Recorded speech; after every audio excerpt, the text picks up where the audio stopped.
Very rarely will it start with the ordinary demonstrators. CND never, in fact, were rioting, for instance.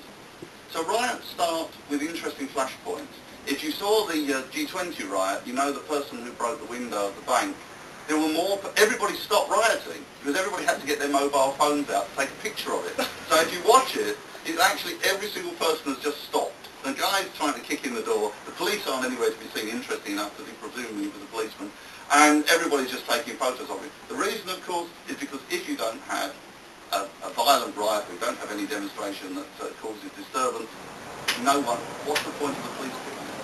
So, cynically, you could say the police have to get things going, and of course they always do. They bang their batons, they do the Zulu thing, they do lots of things that cause offence, and they're, of course, not allowed to do that.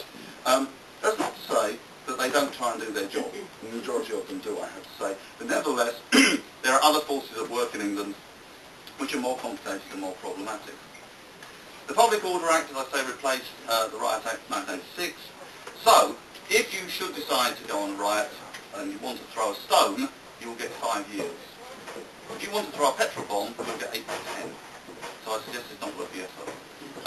If you think of the suffragettes who went to Brighton and collected stones, they collected the big pebbles off Brighton Beach, all middle-class girls, all well-educated, all respectable.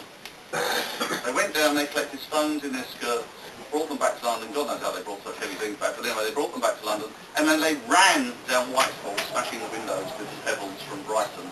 I can't imagine anybody doing that now. I mean, 10 years, 5 years of throwing a stone? I don't think so. It's hardly worth the effort. The only person I think who resembles some of the people I've looked at recently, and he's sort of heroic, he's sort of, well, I think he should go home now, I have to say, Brian Hoare, who is in Parliament Square protesting against the Iraq War originally, and now against the Afghanistan War. They actually brought in an entire section of SOCPA, which is the Serious Organised Crime and Police Act, 2005 or 2006 maybe, 2005 to get rid of him. That's the cordon around Parliament. Of course, in the old days, you were allowed to go and petition Parliament, and one of the things I was interested in is the amount of people that were actually went and petitioned Parliament. And the way you petition Parliament is you simply knocked on the door, and you said, look, I have a great big scroll here, the Chartist scroll or whatever it is, please read that. The Chartist scroll, for instance, was rolled across the middle of the floor. It must have been very dramatic. You rolled it across the middle of the floor. Unfortunately, it had all sorts of bogus names like Mickey Mouse and stuff on it, which didn't help their cause. But nevertheless, and of course it didn't help their cause at all because the Chartists lost, unfortunately.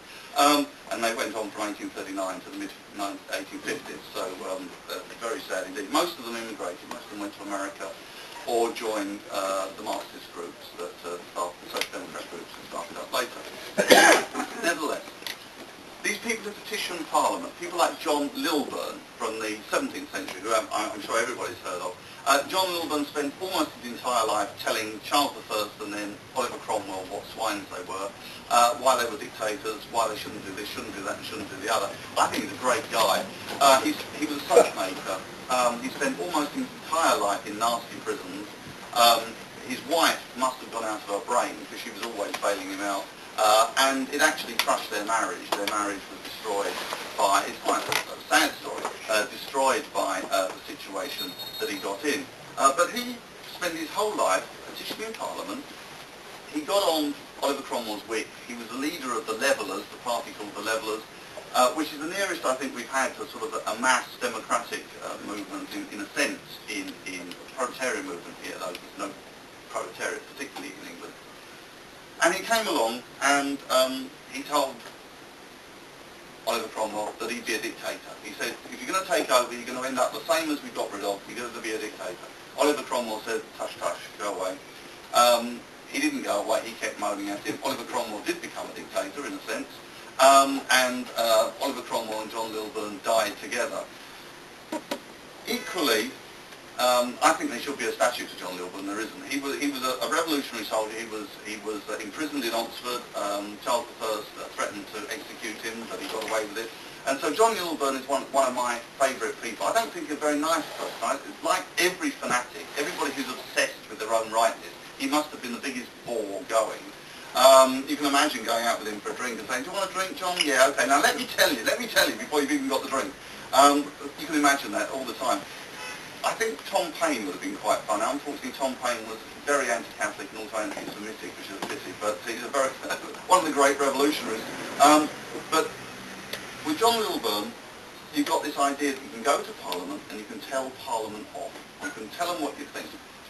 And the person that took this up some years later, having said that, of course, John Lilburne led to the Fifth Monarchists and people like that, who were believers, of course, in freedom of consciousness, although, of course, their freedom of consciousness was a little bit similar to the Taliban, so you've got to be a bit problematic there. But nevertheless, they wanted to believe in what they wanted to believe in, however orthodox they wished to be. And that's the beginning, in a sense, of democracy. They had a rebellion. Thomas Venner rebelled in the 1660s against Charles II. He was killed, of course, but he, just for a short time, he may or may not have taken over London. We really don't know. However, the most serious person to threaten British democracy was 1780, Lord George Gordon. I'm going to tell you about that in a minute. But just before I want to do that, I just want to go to psychogeography of London just quickly. Of course, when we imagine riots, we imagine them happening maybe in Trafalgar Square, or maybe, if you're old enough to remember, Grosvenor Square and places like that. Of course, the further back we go, London is a different shape entirely. You've got to imagine people charging down Cheapside, which was the sort of bypass for London in those days, or maybe even going to Camberwell or places like that. Not in the centre. The centre only became that, the Stone Square only became that place in the middle 19th century. Before that, it'd been Hyde Park, and before that, it was Clerkenwell and Sparfields and Cold Bathfields and all that area of Clerkenwell.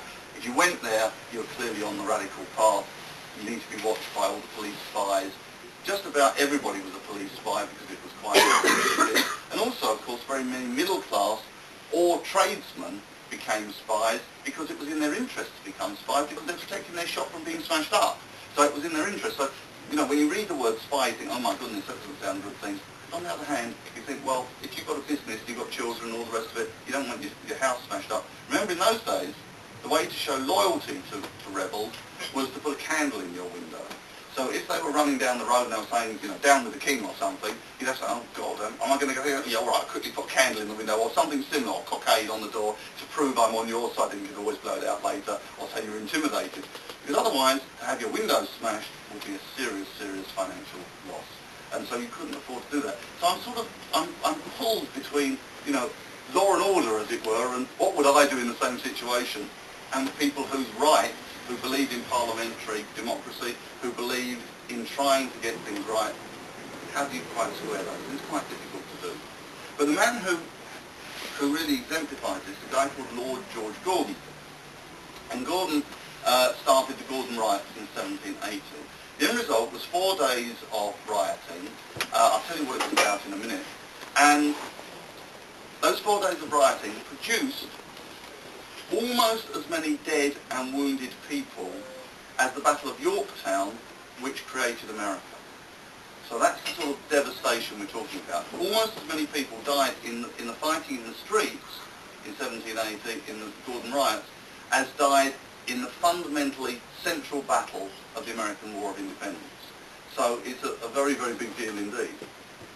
About 200 to 300, if you go on the website, some of the websites say 800, I don't think anything like that, but certainly 1,000 people were injured, probably 200 or 300 killed. It's a major, major event. How did it come about? Probably the central thing that Londoners hate more than anything is Catholics. In the history of London, more Catholics have been killed, more Catholics have been persecuted, and more Catholics have been chased down the street than absolutely any other minority at all, bar none. It's very simple. We became a Protestant country, Catholics were the enemy, and for a large number of years, one has to say, the Jesuits and others did conspire against us. We knew that. They didn't conspire in any constructive way. They were never going to bring down the government. The problem was, of course, that the kings and queens of England rather liked Catholicism, and they all wanted to be Catholics. So Charles I was drawn.